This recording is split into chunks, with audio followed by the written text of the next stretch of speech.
Well. Velkommen tilbage til Johnny Gade Invest. Jeg er stadigvæk ved at lave lidt opgradering over i Invest setup'et, så vi sidder her ved mit almindelige dagligdags setup. Og hvem havde vidst det, men der er simpelthen beef og drama i Invest-verdenen. Det er der i hvert fald på amerikansk YouTube. Der sidder nogle rigtig store kanoner, som er meget uenige lige nu. Og der er følelser i spil, selvfølgelig er der det. Fordi at næsten alle taber penge lige nu, og det får følelserne til at flyve frit. Og der er en gut, som hedder Chicken Genius Singapore. Han er ekstremt populær inden for amerikansk YouTube investing community. Og han havde faktisk lidt beef med nogle folk, fordi han havde nogle meget vokale meninger om, hvad han troede markedet gjorde, og hvad det ikke gjorde, og det ene og det andet. Og så var der nogle af de andre store YouTubere, som langede lidt ud efter ham, og han gad ikke det drama, så han stoppede på YouTube, fordi han lavede ikke YouTube for at tjene penge. Han gjorde det bare for at hjælpe folk. Men nu er han så kommet lidt tilbage og snakker om det her med folk, der buyer the dip. Buy the dip. In fact, right, when he first dipped a bit, like it was like 100, then he dropped a bit to like 90 or 80 or whatever, right? I put in more. I put in more, I buy more. Det er det fra en podcast med nogle dudes, som sidder og snakker om, at hver gang det dropper markedet, så køber de noget mere. Yeah. No, but then when it dropped to 50%, put in more. I put in more. And I don't think you're the only one, because there's really a buy the dip like culture.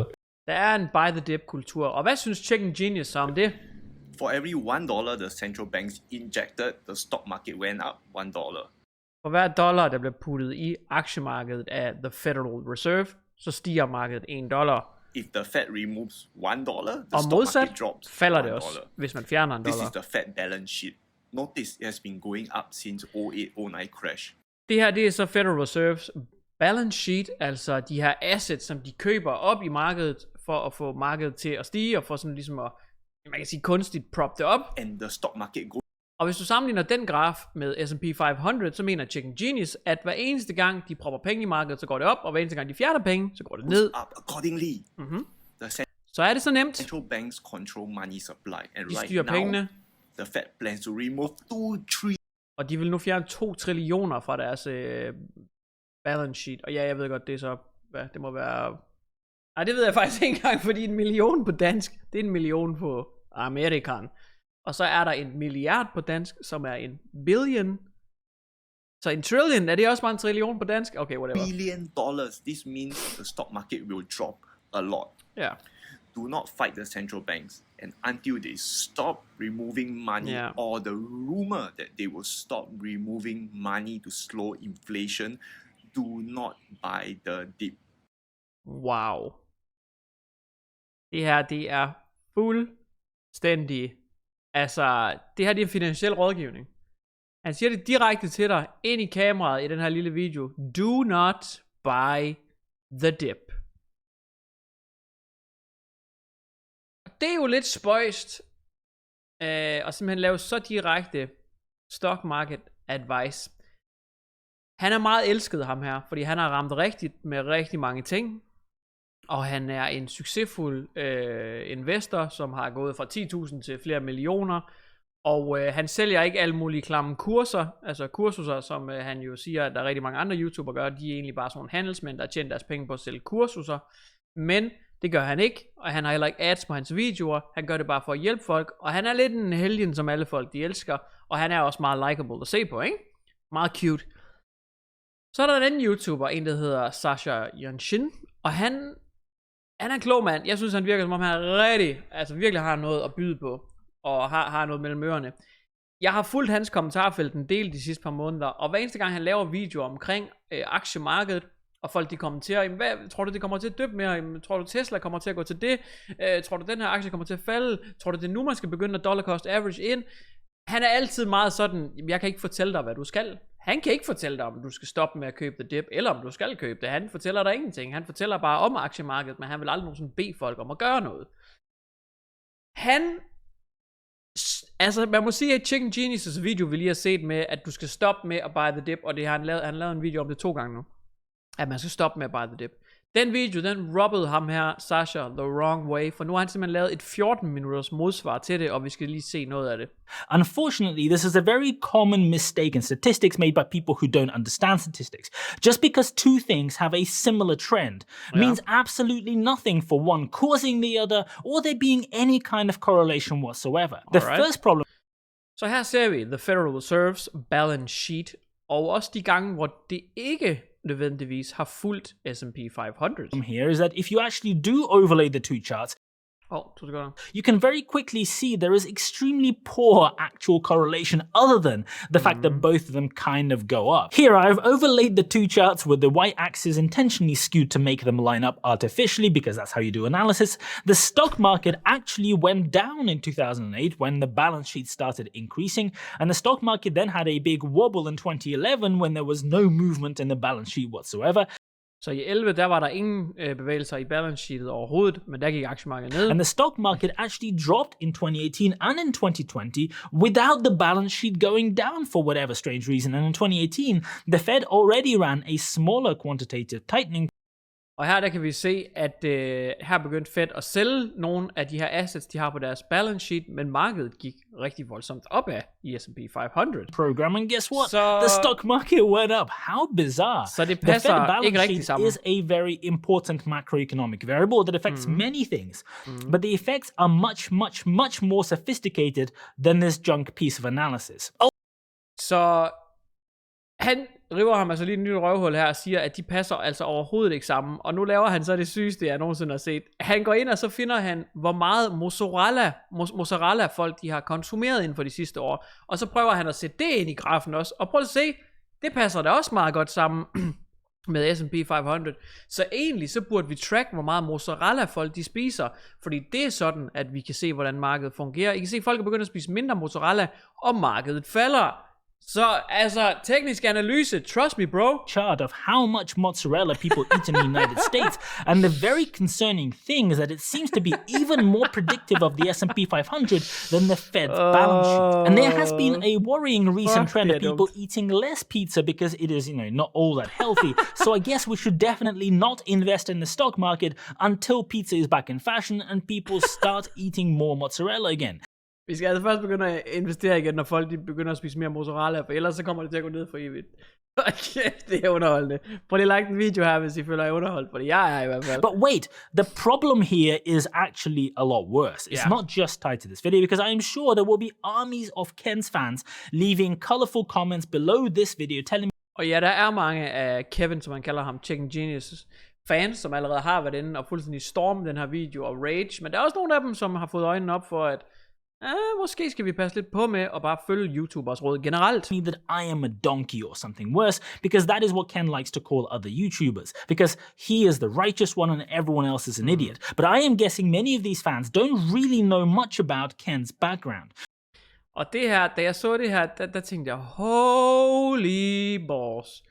Fordi her der begynder han at snakke om Chicken Genius' baggrund. Fordi han har jo altid været ham, der han sælger ikke kurser, og han har bare groet sin økonomi fra 10.000 til flere millioner, og så videre, så videre, så videre.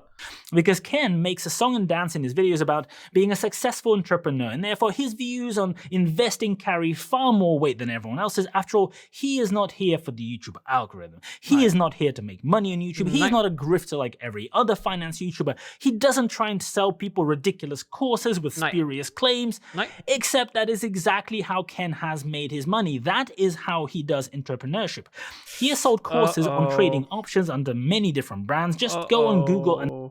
Og så viser det sig så, hvis man laver en lille smule research, så har man Chicken Genius, han har solgt rigtig mange options trading kurser for forskellige brands. Ikke ham selv personligt, men han har arbejdet rigtig meget sammen med andre brands. Type in Ken 10 course, and here is the number one result. Yikes. Learn how you can easily and safely... nej. Hvor han har været en del af det her kursus. Lær, hvordan du nemt og sikkert kan generere 2-3% eller mere passiv indkomst med mindre end 15 minutter per måned. 2-3% om måneden. Nemt og sikkert også. Der er ikke engang nogen risiko. Generate 2-3% or more of passive income with as little time as 15 minutes per month.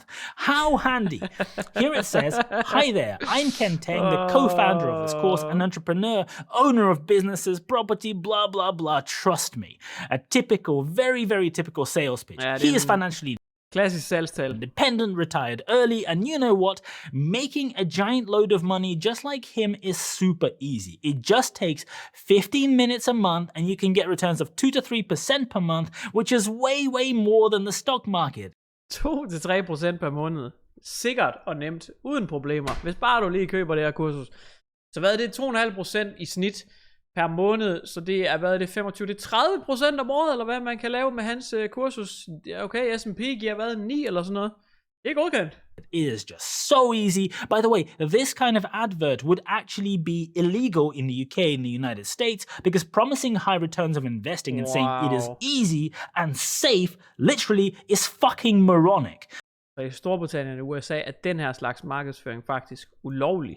I am not up to speed with what the laws are over in Singapore. Maybe they are more lax, but this is disgusting. And unfortunately, I don't know exactly how much this course was because it is not available now, but it has all the classic fake guru ClickFunnel elements.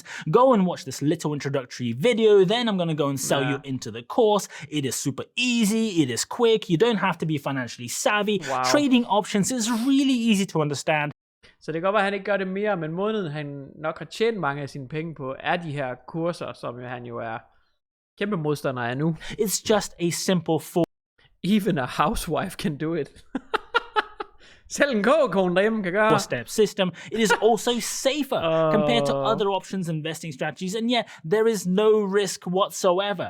You make money if stocks go up. You also make money if stocks go sideways. You make money if stocks go down. Det er lige godt, om aktiemarkedet går op, ned eller sidelæns. Du tjener altid penge. You make money whatever happens. What is not to like? This is the disgusting grift that Ken used to earn his money. So when you see his portfolio that has some number of zeros, those zeros didn't come from some kind of genius investing moves over the long term. It appears that at least a fair chunk of it came from selling disgusting get-rich-quick courses through shilling extremely high-risk investing strategies. In countries like the US and UK, it is illegal to offer options trading to unsophisticated investors. Så det er faktisk ulovligt i de her lande at tilbyde options trading, fordi det er høj risiko, og folk, der ikke fatter noget, de kan hurtigt miste rigtig mange penge på at gamble på den her måde. Og derfor så skal man, det er også derfor, at der er hele det her lovgivning omkring at være finansiel rådgiver, og ikke være det. Altså man skal have papir på tingene, fordi ellers så dur det simpelthen bare ikke. Og han bliver bare ved med at rive ham med et røvhul. Og så her, jeg startede med $10,000, og så har jeg simpelthen vokset min portefølje til 2 millioner over de her få år. Og det har han gjort ved hjælp af den her metode. Problemet er bare, at ham her, Sasha Yashin, som har lavet videoen, han har kigget lidt på, selv hvis han fik 2,5% gains månedligt, hvilket er 30% årligt, så ville det til ham 18 år eller sådan et eller andet, at gå fra 10.000 til 2 millioner. Og det har han gjort på hvad? Få år. Så der er ingenting, der hænger sammen i det her, og han har bare rykket ham et fuldstændig nyt røvhul, og det bliver bare værre og værre, og her der er der billeder af ham, hvor han sidder til nogle af de her kurser, han er på scenen, og det er bare sådan lidt, man. Og så kommer det sygeste, det her det er så haymakeren, det er knockout. On what to do in this market crash. Han fortæller jo, hvad man skal gøre i markedet, og hvad man ikke skal. And selling now just means one thing. And I'm willing to take that bet. The people who sell, their returns as an investor has historically underperformed indexes over the long term.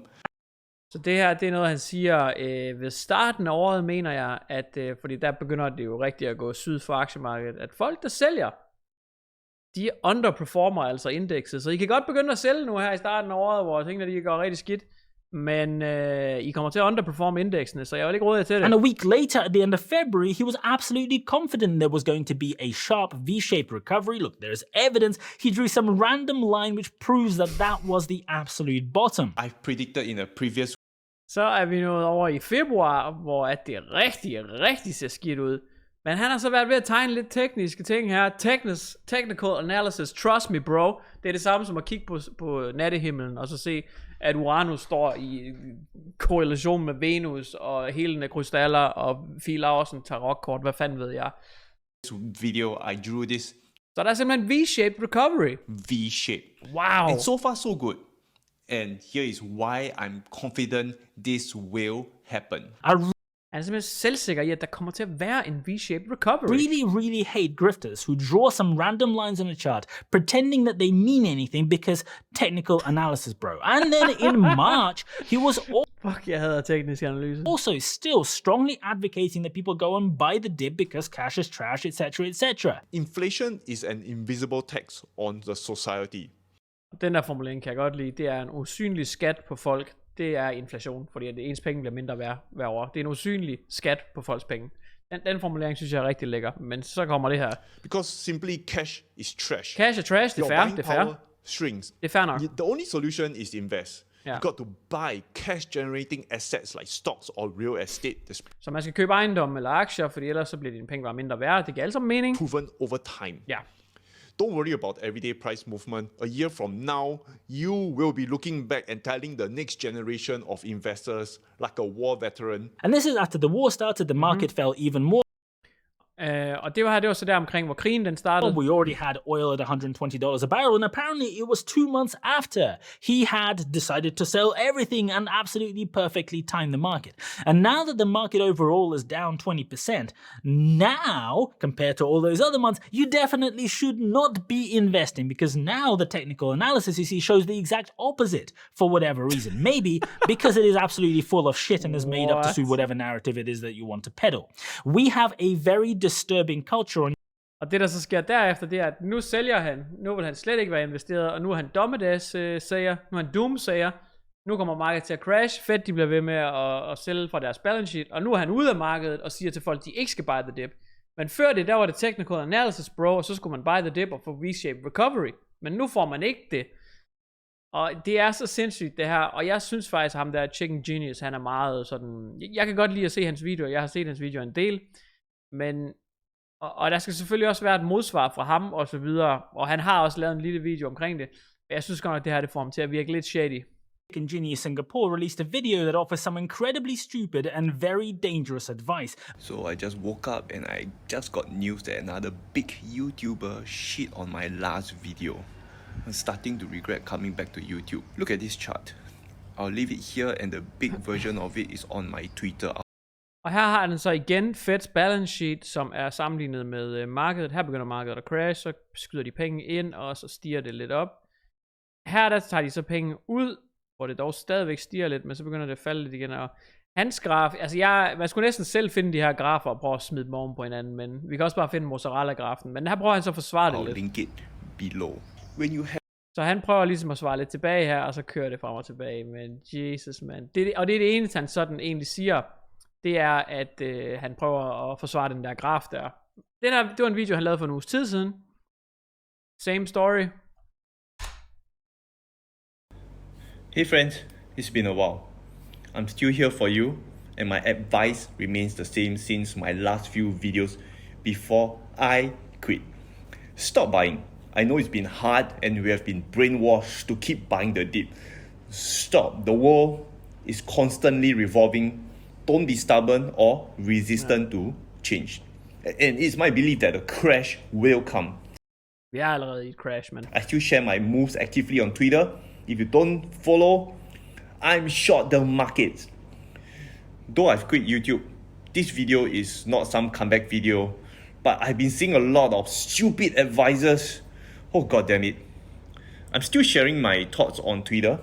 Jeg synes nok, altså han siger, han har set på rigtig mange dumme mennesker, der siger, at man skal købe det. I'll link my Twitter below just in case, because there's too much scammers. Anyway, WTF man, if anybody asks you for money and you give it to them, I don't care if it's who, it could be Brad Pitt, you have nobody but to blame but yourself.